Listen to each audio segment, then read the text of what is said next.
پچھلے کچھ دنوں سے سوشل میڈیا کے اوپر اور اب تو مین اسٹریم میڈیا کے اوپر بھی سب سے بڑا سوال یہی گھوم رہا ہے کہ کیا ایران دیش سیکریٹلی ایک انڈر گراؤنڈ نیوکلیئر ٹیسٹ کر چکا ہے۔ آسان شبدوں میں کہوں تو سوال یہ ہے کہ کیا واقعی ایران اب آفیشیلی ایک ایٹمک پاور بن چکا ہے؟ کیا ایران کے پاس بھی دنیا کے گنے چنے دیشوں کی طرح ہی پرماڑو ہتھیار آ چکے ہیں؟ اور اس طرح کی یہ ساری خبریں پھیلنا یا اس طرح کے یہ سارے سوال اٹھنا 5 اکتوبر کے بعد سے اس وقت شروع ہوئے کہ جب ایران سے یہ خبر آئی کہ اس کے ایک خاص علاقے میں بھوکمپ مطلب کہ ارتھکویک کے جھٹکے محسوس کیے گئے ہیں۔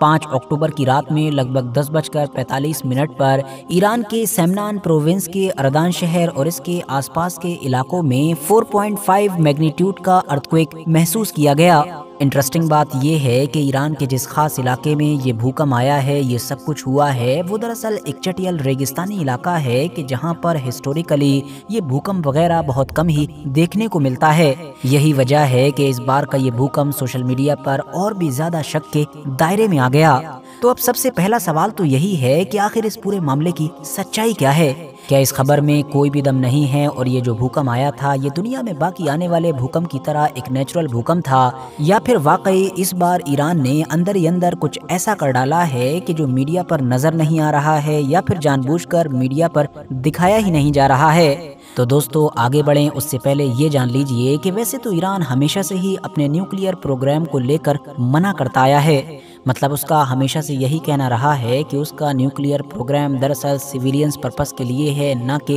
ہتھیار وغیرہ بنانے کے لیے۔ لیکن ایران کا ایسا کرنا کوئی نئی بات نہیں ہے، بلکہ اگر آپ لوگ اتہاس پر نظر ڈالیں گے تو آپ کو پتہ چلے گا کہ دنیا کی جتنی بھی طاقتوں نے پرماڑو ہتھیار حاصل کیے ہیں انہوں نے حاصل کرنے سے پہلے یہی تو کیا ہے۔ مثال کے طور پر انڈیا کو ہی لے لیجئے تو انڈیا جب پرماڑو ہتھیار بنا رہا تھا تو بھلے ہی اس پر کتنا بھی شک کیا جاتا تھا، پاکستان الزام لگاتا تھا، لیکن کبھی بھی انڈیا نے مانا ہی نہیں، ہمیشہ منع کرتا رہا، اور آخر میں پوری دنیا کو اس وقت پتا چلا کہ جب آفیشیلی انڈیا کی طرف سے نیوکلیئر ٹیسٹ کیا گیا۔ دوسری طرف پاکستان کا بھی کچھ یہی حال تھا، کیونکہ جیسے ہی انڈیا پرماڑو طاقت بننے میں کامیاب ہو گیا تھا تو دوسری طرف پاکستان بھی یہ ٹھان چکا تھا کہ چاہے کچھ بھی ہو جائے پرماڑو ہتھیار تو حاصل کر کے رہیں گے۔ ان کے یہاں پر تو یہ نعرہ تک دے دیا گیا تھا کہ آدھی روٹی کھائیں گے مگر ایٹم بم ضرور بنائیں گے، مگر آفیشیلی پاکستان بھی ہمیشہ انکار ہی کرتا رہا اور کبھی بھی ماننے کے لیے تیار ہی نہیں ہوا۔ ایون انڈیا کی خفیہ ایجنسی رو کے ایجنٹ تک وہاں تک پہنچنے میں کامیاب ہو گئے تھے اور یہ پتہ لگانے میں کامیاب ہو گئے تھے کہ کہاں پر پاکستان کا یہ پورا نیوکلیئر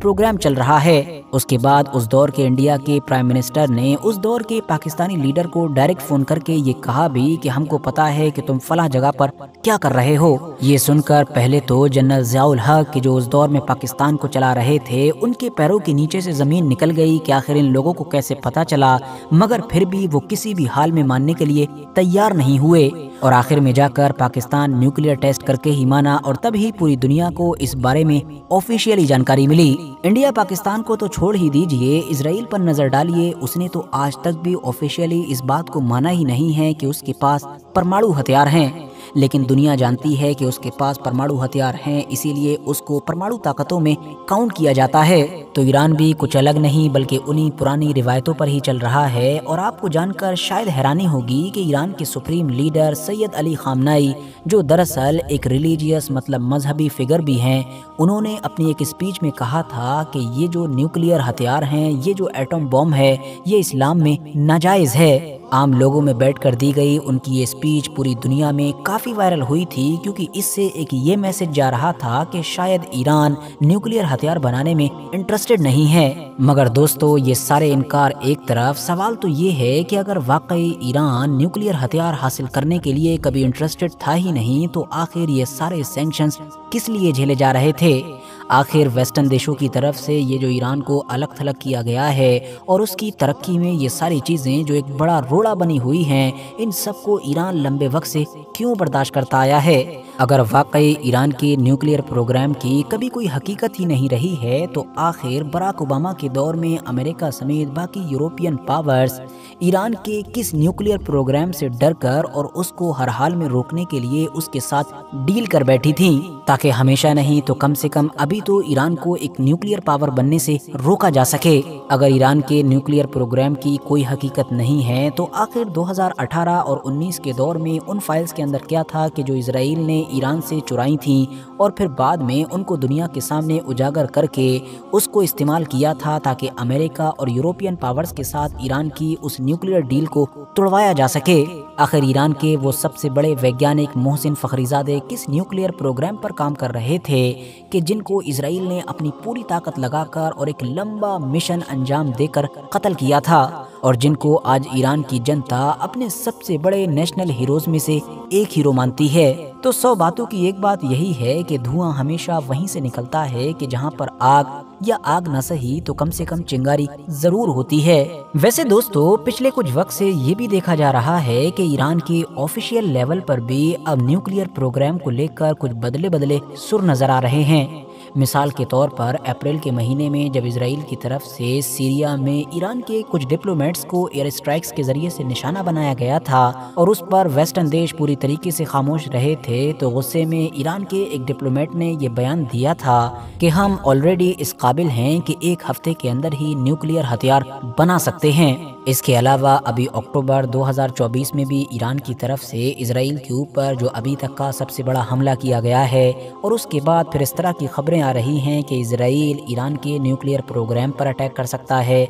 या ऑयल की उसकी जो फैसिलिटीज़ हैं उन पर हमला कर सकता है। तो इस तरह की खबरों के बाद न सिर्फ ईरान के आम एक्सपर्ट्स मतलब टीचर वगैरह, इवन गवर्नमेंट की मीडिया से जुड़े हुए लोग और तो और गवर्नमेंट में ऊंची ऊंची पोजीशन पर बैठे हुए लोग भी न्यूक्लियर हथियार से जुड़े हुए बयान दे रहे हैं और इस तरह की बयानबाजी कर रहे हैं कि हम अपनी न्यूक्लियर डॉक्ट्राइन चेंज कर सकते हैं, हम वो कर सकते हैं कि जो इजराइल ने कभी इमेजिन नहीं किया होगा। मतलब साफ तौर पर परमाणु हथियार के इशारे दिए जा रहे हैं। यहाँ पर ये बात भी क्लियर करना जरूरी है कि पिछले एक लंबे वक्त से पूरी दुनिया ऑलरेडी इस बात पर एग्री करती आई है कि ईरान का जो न्यूक्लियर प्रोग्राम है वो ऑलरेडी इतना ज़्यादा एडवांस हो चुका है कि वो जब चाहे बड़ी ही आसानी के साथ और बड़े ही कम वक्त में परमाणु हथियार हासिल कर सकता है। खास बात यह है कि ईरान ने बहुत सारे खतरों को भांपने के बाद और पुरानी गलतियों से सीखने के बाद उसका ये जो न्यूक्लियर प्रोग्राम है वो ज़्यादातर अंडरग्राउंड रखा है। मतलब वो ज़मीन के इतने नीचे है कि इजराइल या उसके इस तरह के दूसरे दुश्मन वहाँ तक पहुँच ही नहीं सकते हैं, या अगर वो वहाँ तक पहुँच भी जाएं, मतलब उस पर अटैक भी कर दें, तो ईरान का प्रोग्राम एक तो बड़ा बहुत है और दूसरी बात ये कि वो इस कंडीशन में है कि उसको दोबारा से उसी हालत में कुछ वक्त के अंदर ही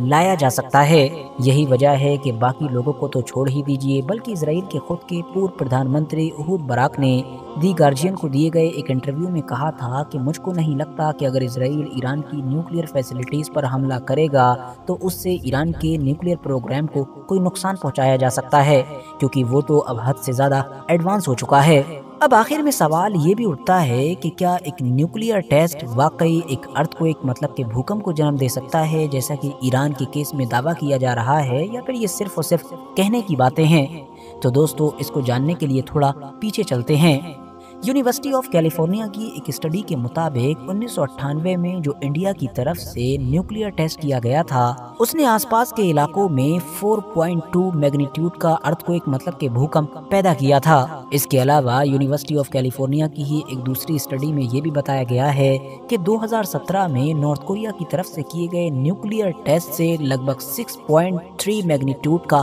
भूकंप पैदा हुआ था। तो इस बात में तो कोई भी शक नहीं है कि न्यूक्लियर टेस्ट के जरिए से भूकंप यानी कि अर्थक्वेक आते ही रहते हैं। लेकिन जहां तक मामला ईरान का है तो ईरान के मामले में ये सवाल अभी भी लाजवाब है। इन सारी खबरों पर, इन सारी अफवाहों पर वो ना तो हामी भर रहा है और ना ही इनकार कर रहा है। और दूसरी तरफ जो सबसे ज़्यादा हैरान कर देने वाली चीज़ है वो है वेस्टर्न मीडिया।